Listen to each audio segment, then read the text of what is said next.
we're going to go ahead and take a look at hypothesis testing for means now. So we just finished the section where we did hypothesis testing for a proportion.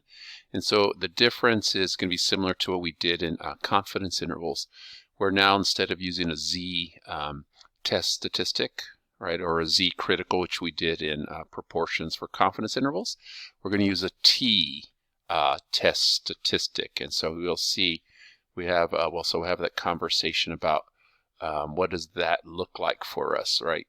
And so again, when we have a sample proportion or the standard deviation of a population can be calculated and known, we will be using a Z test statistic.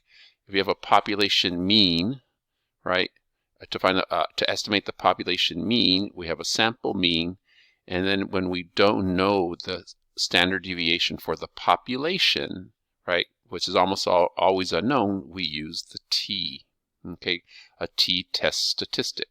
Otherwise, what we're going to do is we're going to use the same process to test a claim, right? And you've seen this before, right? And you've seen on Canvas where I've posted many other examples of writing hypothesis. We follow the same format, a null hypothesis and an alternative.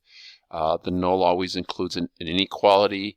The alternative is always the null hypothesis includes an equality statement equals equality and an inequality for the alternative, and we run a one-sided test or a right tail, left tail, depending upon the direction of the inequality symbol, where it's a less than or greater than, or if it's not equal, that's called a two-sided or two-tailed test, right? And we write hypothesis, remember, we always include parameter notation, right?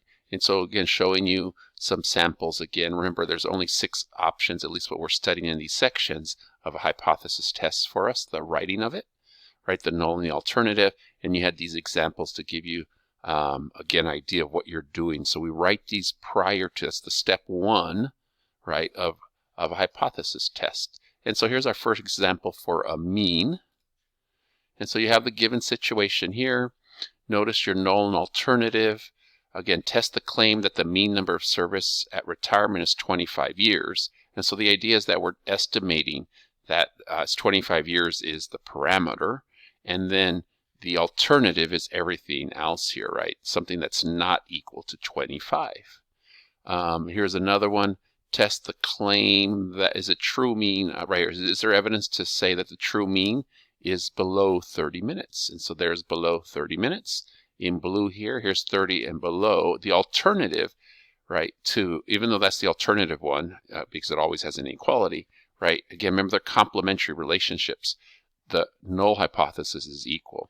Many students think that they want to write the alternative as greater than or equal to 30, and technically it is, but in terms of how we're writing this, our notation is to make this equals, even though some students want to write this as greater than or equal to, because that's the alternative to this one right here. It is, but remember, for our purposes of writing the null and alternative, we use an equals equality symbol.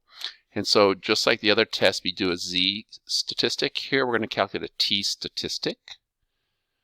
And this is the formula we'd be using. And then after you calculate a test statistic from the given data, which you know the sample standard deviation, sample size, the X bar, your claimed value, right, 30 in this case, 25 in this case, you end up with a T value, and then you use the T calculator, the T distribution calculator, to find the P value.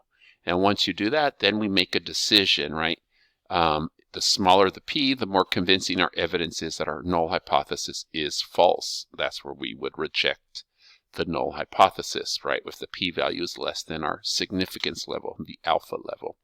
Here we'll end on this example here, which is showing you how to calculate a T value. You can pause and take a look at that.